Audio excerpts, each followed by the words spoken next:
नमस्कार दोस्तों, गोल study YouTube channel पर मैं रौनक एक बार फिर आपका स्वागत करता हूं।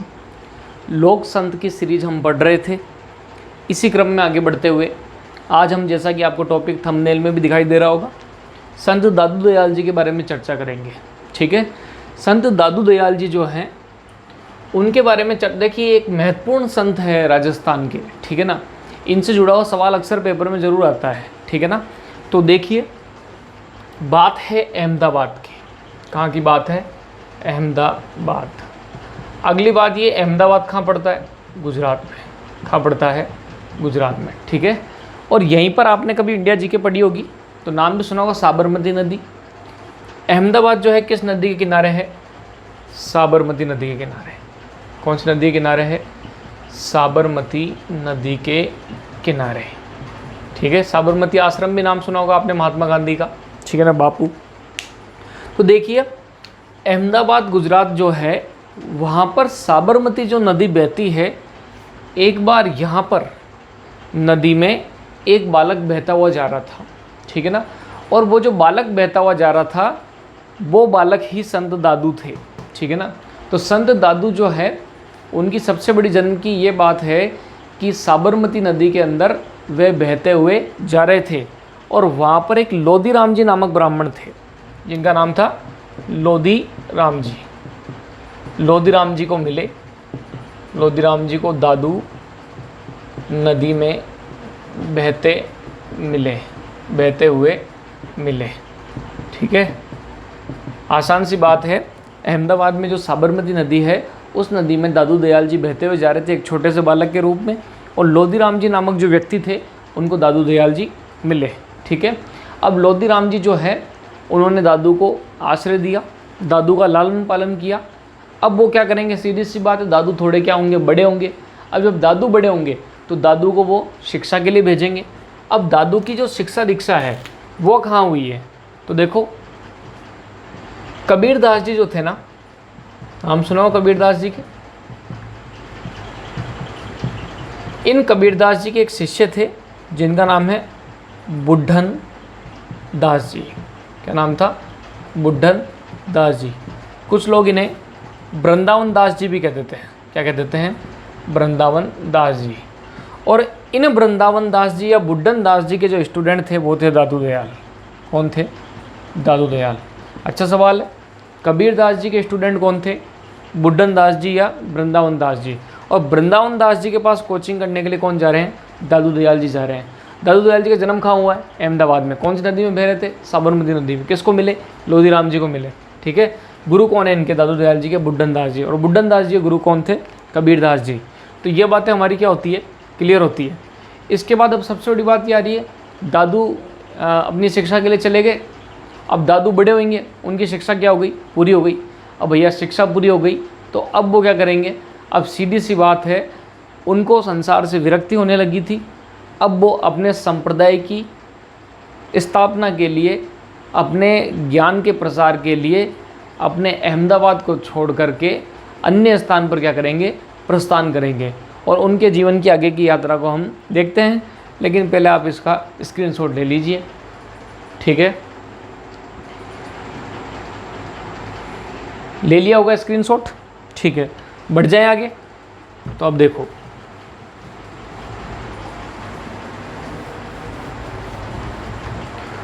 सबसे बड़ी बात, दादू की एजुकेशन के बारे में हमने जान लिया कि बुड्ढन दास जी उनके क्या थे? गुरु थे। लालन पालन किया लोधी राम जी ने। अहमदाबाद में साबरमती नदी में बहते हुए जा रहे थे। अब जब आगे चलते हैं तो सबसे पहले दादू की बात करते हैं। देखो, दादू के उपनाम, दादू के क्या उपनाम, दादू के दूसरे नाम क्या थे? ठीक है ना, तो देखो, पूरा नाम देखो, अपन पढ़ भी रहे हैं, दादू दयाल जी। वैसे तो नाम इनका दादू ही था, लेकिन पूरा नाम क्या था? दादू दयाल। तो इनका एक उपनाम है दयाल। दयाल इनको क्यों कहते हैं? क्योंकि ये दयालु थे। क्योंकि ये दयालु थे तथा इन्हें क्रोध नहीं आता था। क्योंकि ये दयालु थे तथा इन्हें क्रोध नहीं आता था। किसको? दादू दयाल जी को। इसलिए एक उपनाम इनका क्या हो गया? दयाल। एक बहुत इंपॉर्टेंट सवाल है, इन्हें राजस्थान का कबीर भी कहा जाता है। राजस्थान का कबीर। राजस्थान का कबीर इनको क्यों बोलते हैं? देखो सीधी सी बात है कि इनके दादू दयाल जी के गुरु कौन थे? बुड्ढन दास जी या वृंदावन दास जी। और वृंदावन दास जी के गुरु कौन थे? कबीर दास जी। एक बार बताओ, कबीर दास जी के नोट्स किसने पढ़े? बुड्ढन दास जी ने। और बुड्ढन दास जी के नोट्स किसने पढ़े? दादू दयाल ने।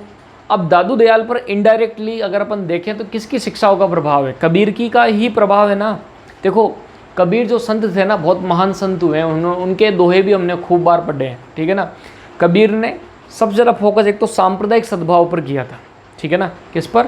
सांप्रदायिक सद्भाव पर। कबीर का जो फोकस था वो किस पर था? सांप्रदायिक सद्भाव, अर्थात हिंदू मुस्लिम एकता, हिंदू मुस्लिम एकता, ठीक है। हिंदू मुस्लिम एकता को स्थापित करने में कबीर का क्या था? योगदान। इसके अलावा कबीर ने मूर्ति पूजा का खंडन किया। किसका खंडन किया? मूर्ति पूजा का, कि मूर्ति पूजा में नहीं करनी चाहिए। नर सेवा ही क्या है? नारायण सेवा। छुआछूत, जिसको अपन अस्पृश्यता भी बोल देते हैं, ठीक है ना। छुआछूत, अस्पृश्यता का विरोध किया, ठीक है। कर्मकांड, रूढ़िवाद का भी विरोध किया था। किसने? कबीरदास जी ने। कबीरदास जी जो है उनका मानना था कि ईश्वर जो है निर्गुण, निराकार, परम ब्रह्म है। ईश्वर क्या है? निर्गुण, निराकार, परम ब्रह्म। तो देखो ये कबीर की शिक्षा है। कबीर का सबसे ज़्यादा फोकस सांप्रदायिक सद्भाव पर था। इसके अलावा इन्होंने मूर्ति पूजा का भी क्या किया था? खंडन किया था। छुआछूत या अस्पृश्यता का भी कबीर ने क्या किया? विरोध किया। कर्मकांड, रूढ़िवाद, अंधविश्वास, इन सब का भी कबीर ने क्या किया था? विरोध। और कबीर भगवान के किस रूप को मानते थे? निर्गुण। और सीधी सी बात है, कबीर के नोट्स बुड्ढन ने पढ़े और बुड्ढन जी के नोट्स किसने पढ़े? दादू दयाल ने। तो दादू दयाल की भी शिक्षाएं क्या होगी? ये ही होगी। जो कबीर की शिक्षाएं थी, जिन बातों पर कबीर ने बल दिया, कबीर ने जिन सिद्धांतों को अपनाया, बिल्कुल उन सिद्धांतों को फॉलो किसने किया? दादू दयाल जी ने किया। तो दादू दयाल जी को हम राजस्थान का कबीर भी कह सकते हैं, और दयाल भी इनको अपन कहते हैं, क्योंकि ये दयालु थे तथा इन्हें क्रोध नहीं आता था। स्क्रीनशॉट लीजिए इसका भी, फिर बढ़ते हैं और आगे। ले लिया होगा आपने स्क्रीनशॉट, तो देखो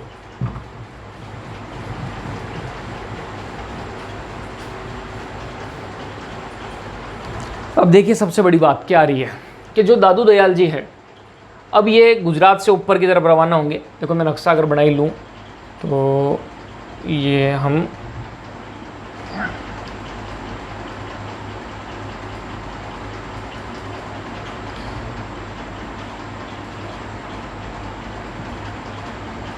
ये अहमदाबाद है। इस जगह क्या है?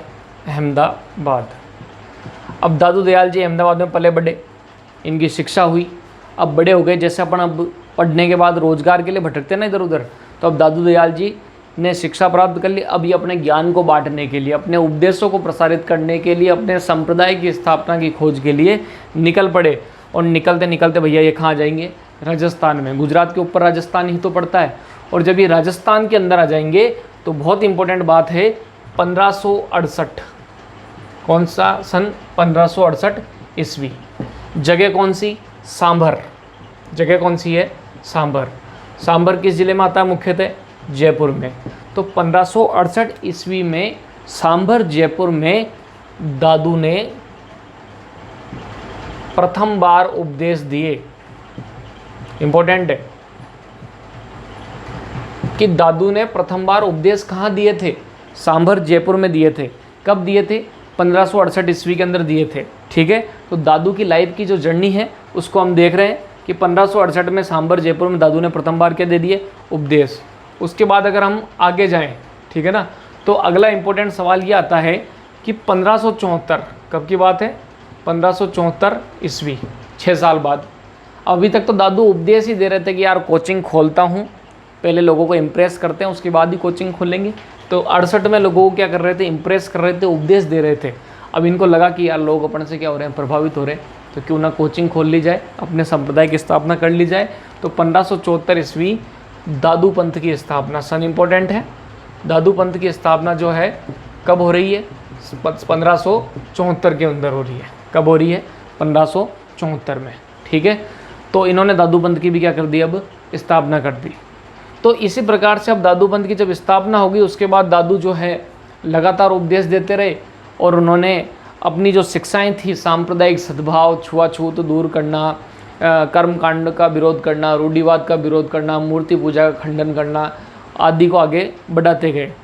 और इसके बाद अब दादू का जो शेष जीवन है, सांभर के आगे जाने पर वहाँ पर एक जगह पड़ती है नरेना। कौन सी जगह पड़ती है? नरेना। नरेना भी किस जिले में पड़ता है? जयपुर। जब आप अजमेर से ट्रेन में बैठ के जयपुर जाते हैं तो रास्ते में आपको थोड़ा सा आगे दूदू के आसपास नरेना स्टेशन भी मिलेगा आपको। नरेना कहाँ पड़ता है? जयपुर में। तो दादू बाद में कहाँ चले गए थे? नरेना जयपुर में चले गए थे। कहाँ चले गए थे? नरेना जयपुर में। और नरेना जयपुर में ही दादू के जीवन का अधिकांश समय अब क्या होगा? व्यतीत होगा। और देखिए नरेना जो है बहुत इंपॉर्टेंट है, राजस्थान ज्योग्राफी से कल्चर रिलेट हो रही है आजकल पेपर के अंदर। नरेना से मिलता जुलता नाम है भेराणा, भेराणा की पहाड़ी। अच्छा सवाल है, पूछ सकते हैं भेराणा की पहाड़ी किस जिले में आएगी? तो नरेना के वहाँ पर एक पहाड़ी पड़ती है भेराणा की पहाड़ी। कौन सी पहाड़ी? भेराणा की पहाड़ी। और इस भेराणा की पहाड़ी पर एक गुफा है जिसको बोलते हैं दादू खोल या दादू पालकी। दादू खोल या दादू पालकी नामक क्या है? गुफा है। किस पहाड़ी पर? भेराणा की पहाड़ी पर। कहाँ पड़ती है?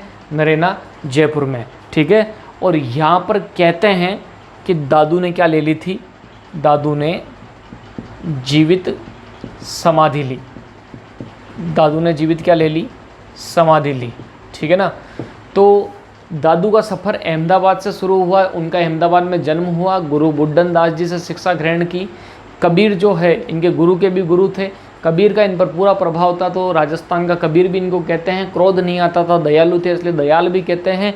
सीधी सी बात है, रोजगार की तलाश में अपने ज्ञान को फैलाने के लिए अब भाई साहब कहाँ जा रहे हैं? 1568 में सांभर जयपुर में पहली बार क्या देंगे? उपदेश। उसके बाद 1574 में कौन से पंथ की स्थापना की? दादू पंथ की। और नरेना जयपुर में जो है इनका अंतिम समय बीता था। और वहाँ पर जो एक पहाड़ी पड़ती है भेराणा की पहाड़ी, उस पर दादू खोल या दादू पालकी नामक जो गुफा थी, उसमें दादू ने जीवित क्या ली थी? समाधि ली थी। लेकिन इससे पहले एक बहुत ही इंपॉर्टेंट बात आ रही है जो अक्सर पेपर में पूछी जाती है कि 1585 ईस्वी कब की बात है? 1585 ईस्वी में आपने कभी नाम सुना होगा फतेहपुर सीकरी, सुना होगा ज़रूर। अकबर से बहुत बड़ा नाता रहा है इस शहर का, मुग़लों से बहुत बड़ा नाता रहा है। आगरा के पास ही पड़ता है। लाल पत्थर की काफ़ी इमारतें बनी हुई है। बुलंद दरवाज़ा का नाम भी सुना होगा, विश्व का सबसे ऊंचा दरवाज़ा माना जाता है बुलंद दरवाज़ा फतेहपुर सीकरी। और यहाँ पर 1585 ईस्वी के अंदर इन्होंने अकबर से मुलाकात की थी, अकबर को भी उपदेश दिया। तो बहुत इंपॉर्टेंट सवाल है, दादू ने किस मुग़ल बादशाह से मुलाकात की थी? अकबर से की थी। कहाँ पर की थी? फतेहपुर सीकरी में। फतेहपुर सीकरी अकबर से मुलाकात की। कब की? 1585 में की। तो सीधी सी बात है, कहीं ना कहीं अकबर भी इनसे प्रभावित था। तो ये दादू के जीवन के कुछ भाग अपन ने देखे। आगे जब चर्चा करते हैं तो आगे बढ़ते हैं, लेकिन पहले स्क्रीनशॉट लीजिएगा इसका भी। ठीक है, बढ़ जाएं आगे। ले लिया होगा स्क्रीनशॉट? ठीक है।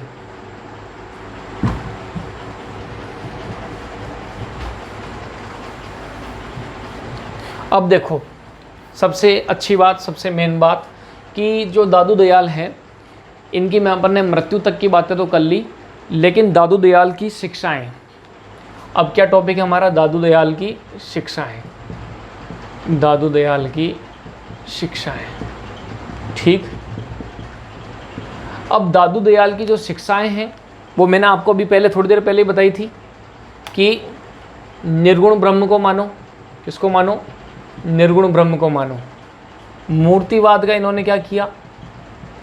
खंडन किया। ठीक है ना। रूढ़िवाद का इन्होंने क्या किया? खंडन किया। कर्म कांड के लिए भी इन्होंने क्या किया कि कर्म कांड को भी हम क्या करें? त्यागें। ठीक है ना। सांप्रदायिक सद्भाव पर इन्होंने बहुत ज़्यादा क्या दिया था? बल दिया था। तो ये सब कबीर की कहीं ना कहीं क्या है? दादू की क्या है, शिक्षाएं हैं। और जो दादू हैं इनके पंथ का नाम क्या है, दादू पंथ। क्या नाम है, दादू पंथ। और दादू पंथ को मानने वाले जो लोग होते हैं वो क्या कहलाते हैं, दादू पंथी। एक बहुत इंपॉर्टेंट लाइन है, दादू पंथी कभी भी विवाह नहीं करते। दादूपंथी अब आजकल तो देखो इस बात को सबने छोड़ दिया है, ठीक है ना, अब तो करने लगे हैं। लेकिन उस टाइम पर जो दादूपंथ की मुख्य विशेषता थी वो ये थी कि दादूपंथी विवाह नहीं करते थे। और सीधी सी बात है कि अगर दादूपंथ में किसी को गुरु पद प्राप्त करना है, मुख्य संत का पद प्राप्त करना है, तो ऐसी स्थिति के अंदर उसे आजीवन अविवाहित रहना पड़ता था। अब सवाल उठता है कि फिर वो उनका जो वंशक्रम था संत का वो कैसे चलता था, गोद लिया करते थे। तो दादूपंथी कभी भी विवाह नहीं करते, संतान गोद लेते हैं। संतान क्या करते हैं, गोद लेते हैं। तो ये तो नॉर्मल सी बात है, ये ज़्यादा पेपर में आती भी नहीं है। अगली लाइन बहुत ज़्यादा इम्पोर्टेंट है कि दादू का ये मानना था कि मनुष्य जो है जीवन भर किसी के काम नहीं आया, लेकिन मरने के बाद भी किसी के तो काम आ सके। अब मरने के बाद हम कैसे किसी के काम आ सकते हैं, क्योंकि मरने के बाद हमारा केवल यहाँ शरीर रह जाता है, हमारे प्राण जो हैं, हमारी जो आत्मा है वो ईश्वर में विलीन हो जाती है। तो देखो दादूपंथी मानते हैं कि हमें जीवों का कल्याण करना चाहिए।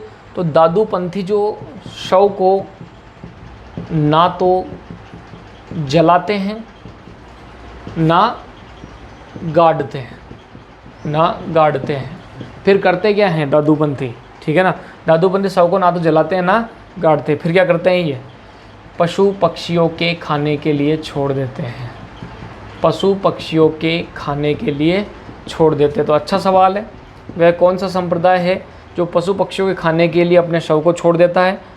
तो इसमें आंसर क्या होगा आपका, दादूपंथ, ठीक है। अब सबसे बड़ी बात ये आ रही है कि जो दादू दयाल की शिक्षाएं थी, अब सीधी सी बात है, मैं आज आपको उपदेश दे रहा हूँ या कोई भी शिक्षा दे रहा हूँ वो कौन सी भाषा में दे रहा हूँ, हिंदी भाषा में दे रहा हूँ, ठीक, क्योंकि आप भी हिंदी जानते हो और मैं भी हिंदी जानता हूँ। अब आप जानते हो मैं फ्रेंच जानता हूँ और आप हिंदी जानते हो, मैं आपको फ्रेंच भाषा में उपदेश दूँ तो कोई फ़ायदा भी नहीं निकलेगा, ठीक है ना। तो दादू दयाल जो है वो किस क्षेत्र के अंदर भाषण दे रहे थे, सांबर क्षेत्र में, जयपुर के अंदर ही दे रहे थे ना। और ये जो जयपुर है कौन सा भूभाग में आता है, ढूंढाड़। कौन सा प्रदेश में आता है जयपुर, ढूंढाड़। जयपुर जो है कौन से प्रदेश में आता है, ढूंढाड़ में। तो अब सीधी सी बात है कि ढूंढाड़ के क्षेत्र में जो भाषा बोलते हैं वो कौन सी भाषा होती है, ढूंढाड़ी। सुना होगा कश्या छः काई कर रहे हो छः की जो भाषा है जितनी भी वो कहाँ की है, जयपुर क्षेत्र की है। जयपुर, दौसा, टोंक, इधर अपने अजमेर के किशनगढ़ से ऊपर का जो भाग है, यहाँ पर जाते ही आपको छः की भाषा क्या हो जाएगी, स्टार्ट, क्योंकि ढूंढाड़ प्रदेश में आते हैं ये इलाके। और ढूंढाड़ प्रदेश जो है उसका मुख्य भाग कौन सा जिला है, जयपुर। और जयपुर में ही दादू ने अपने जो अधिकांश क्या दिए थे, उपदेश दिए। तो दादू के जो भाषण थे, दादू की शिक्षाएं कौन सी भाषा में है, तो ढूंढाड़ी भाषा में। तो दादू की जो शिक्षाएं हैं वो कौन सी भाषा में है, ढूंढाड़ी या साधुकड़ी। साधु की जो भाषा होती है वो क्या कहलाती है, साधुकड़ी। तो दादू के उपदेश ढूंढाड़ी या साधुकड़ी भाषा में दिए गए। अब दादू ने उपदेश दिए, अब उपदेश दिए ना, तो अब जैसे मैं आपको ऑडियो पढ़ा रहा हूँ, फिर आपको नोट्स भी तो देते हैं ना, ठीक है ना। तो दादू ने नोट्स भी दिए कुछ अपने उपदेशों के, यानी किताबें भी दी। तो उन किताबों का नाम क्या है, दादू दयालरी वाणी, दादू दयालरी वाणी और दादू दयालरा दोहा। आसान सी बात, नाम में आ रहा है तो याद करने में कोई कठिनाई की बात नहीं है। दादू जी की जो शिक्षाएं हैं, किताबें हैं, वो क्या, दादू दयालरी वाणी, दादू दयालरा दोहा। कौन सी भाषा में उपदेश थे, ढूंढाड़ी के अंदर थे। दादूपंथी कभी भी क्या नहीं करते, विवाह नहीं करते, शव को ना तो जलाते ना गाड़ते, फिर क्या करते हैं, पशु पक्षियों को खाने के लिए छोड़ देते हैं। निर्गुण संप्रदाय है, मूर्तिवाद, रूढ़िवाद, कर्मकांड का खंडन करता है, सांप्रदायिक सद्भाव पर क्या देता है, बल देता है, ठीक है ना। तो इसके बाद इसका भी स्क्रीनशॉट ले लो आप, स्क्रीनशॉट ले लिया होगा। आगे बढ़ते हैं। तो अब देखिए,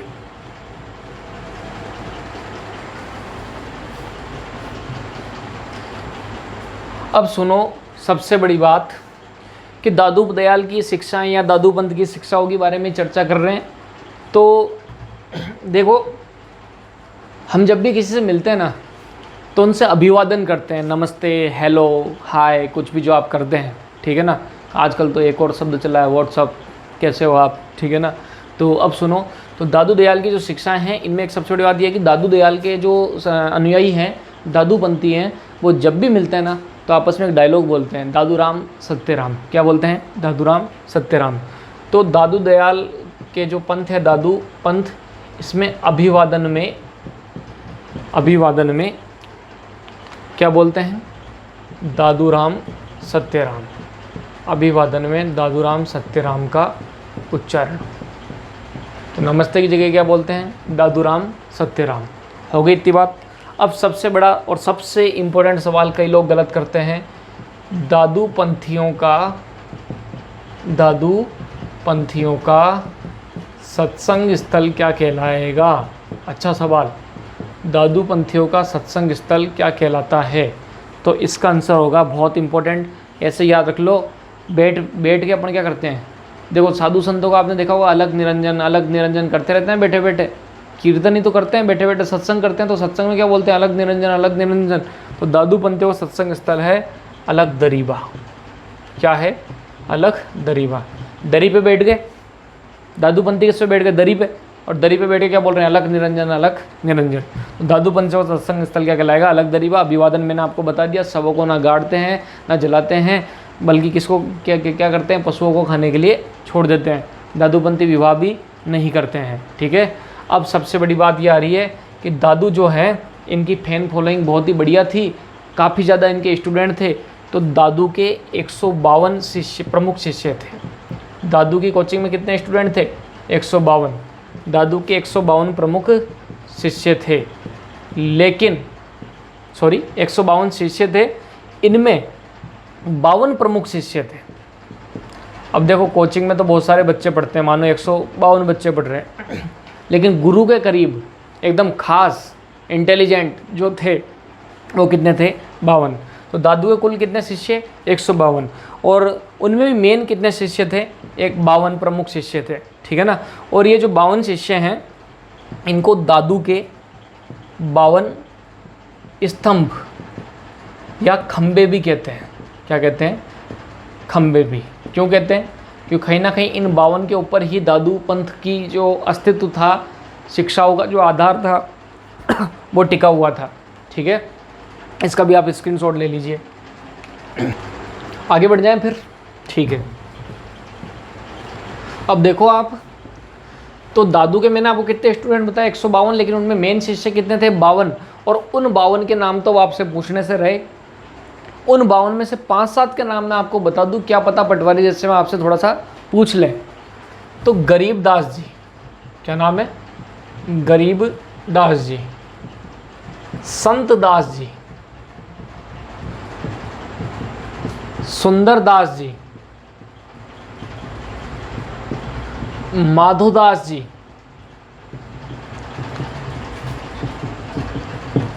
रज्जब जी,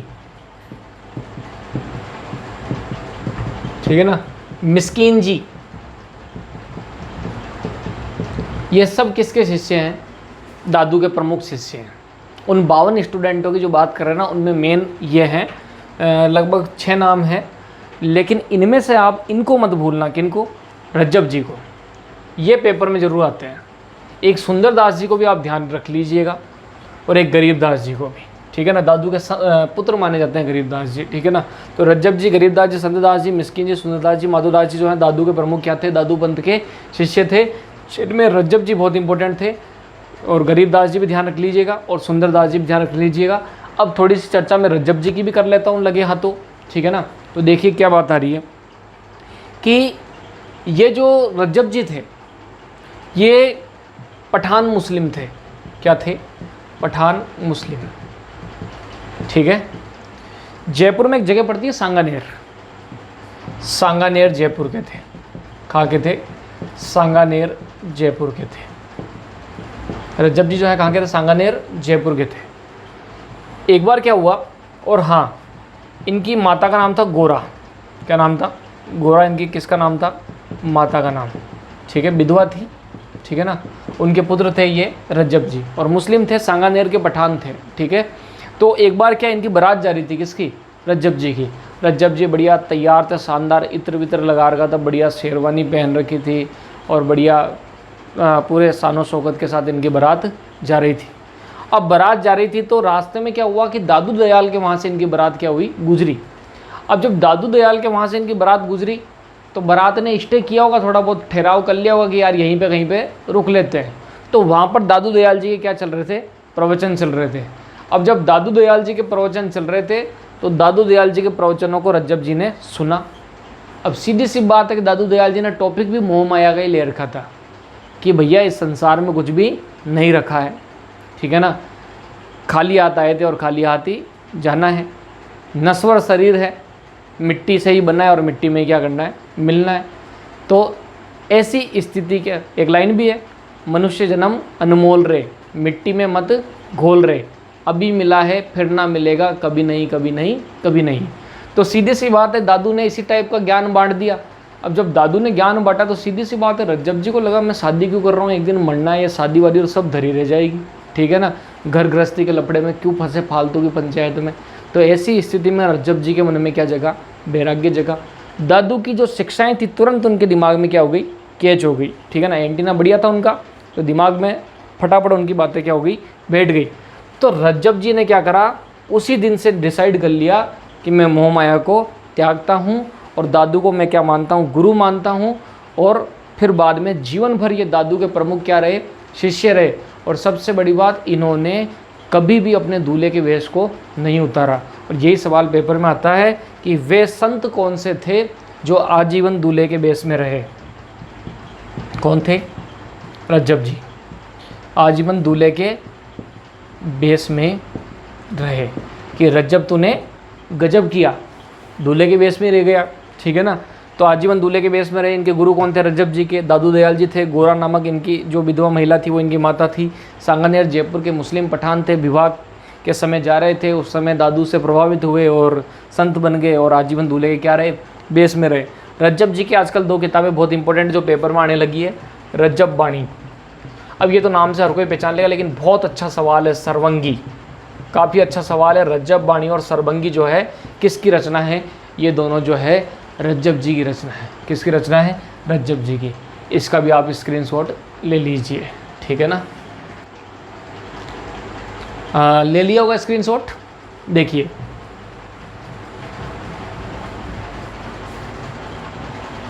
अब देखो सबसे बड़ी बात, टॉपिक को एंड करता हूँ। बहुत अच्छी बात है, अपन ने इतने कम समय में दादू दयाल के बारे में लगभग काम की बात सारी जान ली है। तो अब देखो, दादू पंथ की 5 शाखाएं, दादू पंथ की शाखाएं। ये सवाल RS मेंस में भी आया हुआ है और शायद लास्ट ईयर ही किसी पेपर में भी पूछा गया था। बहुत काम का सवाल है कि दादू पंथ जो है इनकी कितनी शाखाएं थी, 5 शाखाएं थी। कितनी, 5।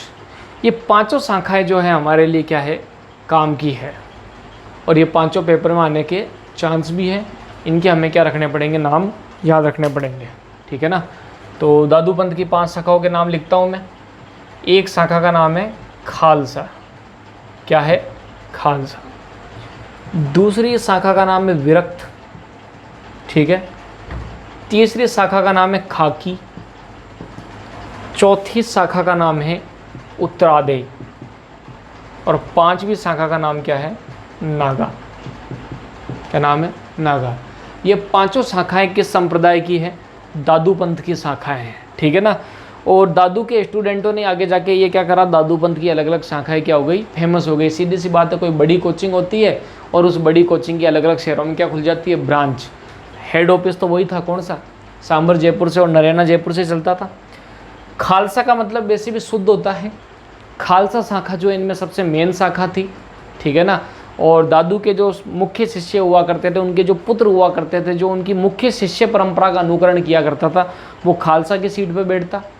विरक्त वो हैं जिन्होंने संसार को पूर्ण तरीके से त्याग दिया, बिल्कुल भी उनमें मोह माया का अंश नहीं बचा। वैसे भी विरक्त का मतलब सन्यासी होता है। खाकी वो होते हैं जो अपनी बॉडी पर, अपने शरीर पर भस्म का लेप करते हैं, बिल्कुल जैसे महादेव करते हैं। उत्तरादेय नाम में आ रहा है उत्तर दिशा। ये जयपुर से उत्तर दिशा में यानी हरियाणा साइड में चले गए थे अपने पंथ के प्रचार के लिए, तो उत्तरादेय शाखा। नागा शाखा नाम से स्पष्ट सबसे डेंजर शाखा होती थी नागा शाखा, ठीक है ना। बिल्कुल नग्न रहा करते थे और हथियार रखा करते थे। वही जैसे बाल नंदाचार्य लश्कर संत होते थे ना, वैसे नागा शाखा भी यही किया करते थे, हथियार रखती थी और टुकड़ी रखती थी अपने साथ सेना की। और जब जब इनको लगता था कि धर्म पर संकट आ रहा है और किसी राजा को हमारी हेल्प की ज़रूरत है धर्म के मामले में, तो वहाँ पर ये जाया करते थे। तो पांचों शाखाओं के नाम इम्पोर्टेंट है। तो इसको आप खालसा, विरक्त, खाकी, उत्तरादे और नागा याद कर लीजिएगा। दादू पंथ के बारे में लगभग हमने सब कुछ देखा। संत दादू दयाल के बारे में इतनी बातें काफ़ी है जो परीक्षा में पूछी जा सकती है। अगले वीडियो के अंदर एक नए संत के साथ हाजिर होंगे और इसी के साथ लाइक, शेयर एंड सब्सक्राइब कीजिएगा। धन्यवाद।